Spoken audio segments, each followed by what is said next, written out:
Good evening. Good evening. Good evening. So I conducted a totally non-scientific survey just to get an idea of which Hitchcock films my channel viewers considered masterpieces. Besides the usual suspects, quite a few mentioned Notorious and Rebecca.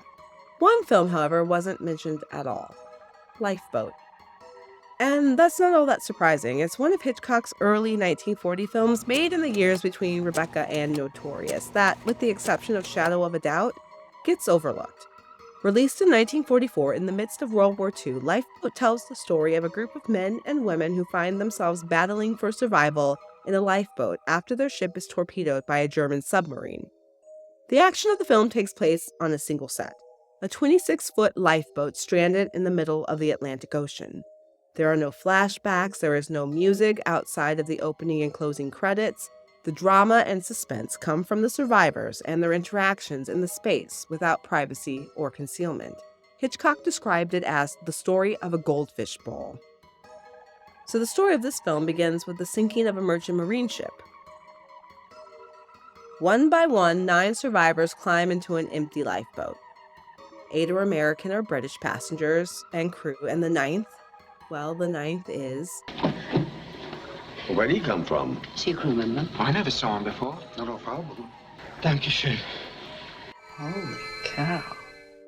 With a story by John Steinbeck and a screenplay by Jo Swerling, Lifeboat is the first of Hitchcock's experiments in using limited setting. Later would come Rope, Dial M for Murder, and Rear Window. The film was a 20th Century Fox production. Hitchcock, who was under exclusive contract with frenemy of the channel, David O. Selznick, was loaned to the studio for a planned 2-picture deal. Like Selznick, Fox studio boss Darryl F. Zanuck liked to meddle with his producers and directors. But, as luck would have it, as Lifeboat headed into production, Zanuck was off to war, leaving Hitchcock alone to build his mock-up lifeboats, drench his actors in gallons of water, and to craft the most unique American war film of the era.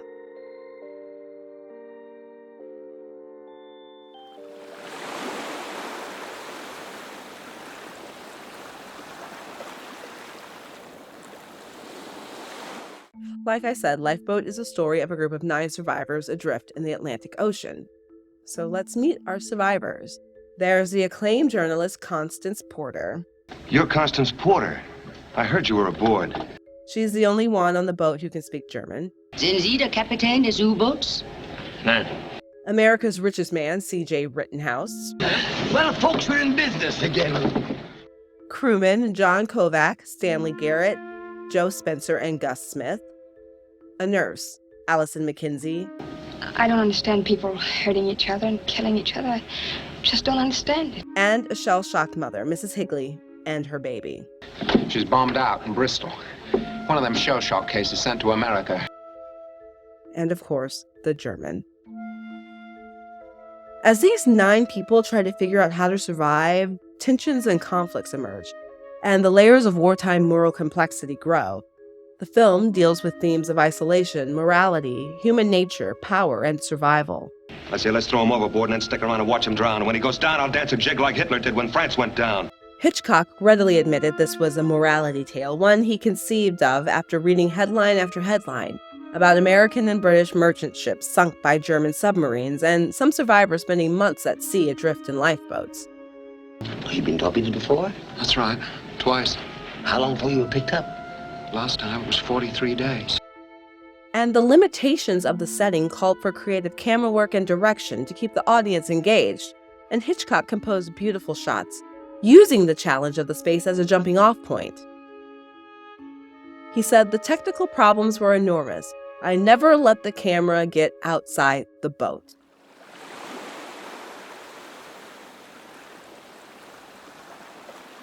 Lifeboat is both a psychological thriller and an allegory, a film about the war and Allied fight against the Nazis distilled down to an individual level. And it's hard to divorce that from the political context in which this film was created. Hitchcock said in his classic Truffaut interview, "We wanted to show that at the moment there were 2 world forces confronting each other, the democracies and the Nazis. And while the democracies were completely disorganized, all of the Germans were clearly headed in the same direction. So here was a statement telling the democracies to put their differences aside temporarily and to gather their forces to concentrate on the common enemy, whose strength was precisely derived from a spirit of unity and of determination. Really a microcosm of the war. The democracies were all at sixes and sevens, and only the Germans knew where they were going. And it took a great unity, cut away all their differences, concentrate on the one enemy. Quit slumming. The infighting and bickering amongst the survivors keep them distracted from the real threat. Willie. He's careful, he's got a plan, he's prepared, and he's ruthless. Nein. Der Mann hat keine Ahnung. Bermuda ist in dieser Richtung. And eventually, the other survivors start to realize who they're dealing with. He wasn't the captain. Wasn't he? The Kapitän? Yeah? You speak English. Of course I speak English. We're not heading for Bermuda. We're heading to miss Bermuda. The reveal insanely shifts the power dynamic, and the other survivors allow Willie, who, I guess, for them seemed like a nice guy Nazi, to take charge within the life or death scenario of surviving in a lifeboat in the middle of the Atlantic with dwindling fresh water and food. The others decide, hey, he's different. He's not like all the other Nazis. He's special. All of them except Kovac, because he never falls for it. Our enemy, our prisoner of war. Now we're his prisoner, singing German lullabies to us while he rows us to his supply ship and a concentration camp. Tell him, Willie, tell him how funny it is.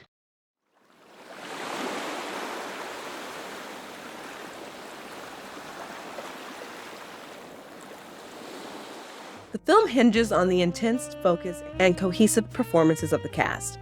William Bendix, A piece in here about some people that were adrift on a lifeboat for 80 days. Say, maybe we can beat that record. John Hodiak, and Mary Anderson were all contract players. Walter Slezak and Canada Lee were both actors who worked on Broadway. She was fighting me all the time in the water. She tried to drown the baby and herself with it. Later, criticism would be directed at Lifeboat's script for its portrayal of Lee's character, Jo. Critics would call Jo too stereotypical. It's important to note, though, that during filming, Lee worked to round out the character by revising dialogue, primarily eliminating the yes sirs and no sirs that sounded subservient, and asking for some action that could be considered degrading cut. Because of Lee, Jo is more of a fleshed-out character than he otherwise would have been. Hume Cronyn and Heather Angel were both previous Hitchcock collaborators. Cronyn as the nosy neighbor in Shadow of a Doubt, and Angel as the maid Edith in Suspicion. Henry Hull had made his first screen appearance in 1917. And then there's Miss Tallulah Bankhead, one of the great ladies of the American stage. Within popular culture, Bankhead was an outrageous and outspoken personality. But for Lifeboat, she didn't want her character infused with the mannerisms or characteristics of her public persona. Hello, darling. She told Hitchcock, "Don't make me say darling. All the time they'll think I'm playing myself." Hitchcock, though, however, he did want Tallulah Bankhead to be Tallulah Bankhead, because he knew the audience wanted Tallulah Bankhead. What part of the ship are you from, darling? How do you feel, darling? Darling, I know. Yes, darling, yes, because one of my best friends is in the Navy. He said, and I'm paraphrasing, "Who would be the most outrageous person you could ever find in a lifeboat in the middle of the Atlantic?" My name is Tallulah. The first person we see is Bankhead's world-renowned reporter Constance Porter, perched atop a suitcase wrapped in a mink coat, diamond bracelet on her arm. Did you come from the freighter or the Stork Club? Connie, we later learn, like Kovac, is from Chicago's back of the yards, the rough South Side meatpacking district. Remember when you first got on the boat, you said you used to work in the packing house section in Chicago? Well, I came from there, too. South Side? Ashton Avenue, back of the yards. And I lived there until I got this. And with Kovac, even though they have distinct political differences, there is a mutual attraction that grows throughout the course of the film. But Kovac also reads Connie and sees her frivolity and her sense of self-importance.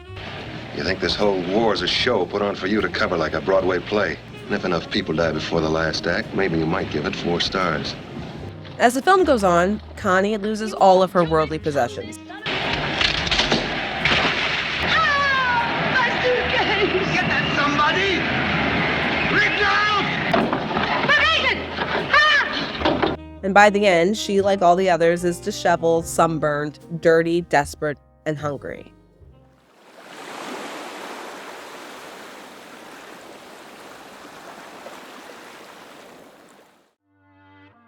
So I need to talk about what happens to Willie, because this is really Hitchcock's statement on how to deal with evil, and it's brutal. Willie has lied, he's manipulated, he's responsible for the deaths of at least one, maybe two of the survivors. And in a moment of clarity, the others see who and what they're dealing with. The best way to help him was to let him go. A poor cripple dying of hunger and thirst. What good could life be to a man like that? And finally, they react. Truffaut likened them to a pack of wild dogs. And if the film is an allegory for the Allies needing to overcome their differences to defeat the Germans, then this is the way that evil is to be dealt with. It's collective, it's brutal, and it's final.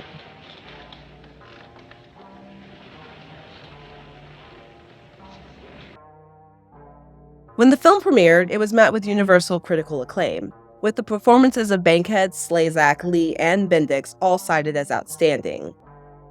For her role in Lifeboat, Tallulah Bankhead won the New York Critics Award for Best Actress. But after the initial praise, some critics, and I'm looking at you, Bosley Crowther, began to take offense with the portrayal of the German. Many missed the point of the film and declared it pro-German in its characterization of Willie. Critic Dorothy Thompson, along with Bosley Crowther, saw the film as denigrating the American and British characters while glorifying the Germans, something Hitchcock resented. He said, "I always respect my villain, building him into a redoubtable character that will make my hero or thesis more admirable in defeating him, or it." Bankhead backed up Hitchcock in an interview in which she said the director wanted to teach an important lesson. He wanted to say that you can't trust the enemy. In Lifeboat, you see clearly that you can't trust a Nazi, no matter how nice he seems to be. After all the hoopla and the mischaracterization of being pro-German, Zanuck was pressured to kill the film's advertising and cut its wide release. So although it was a huge hit in New York, its impact did not extend beyond that. Hitchcock never made another film for Fox.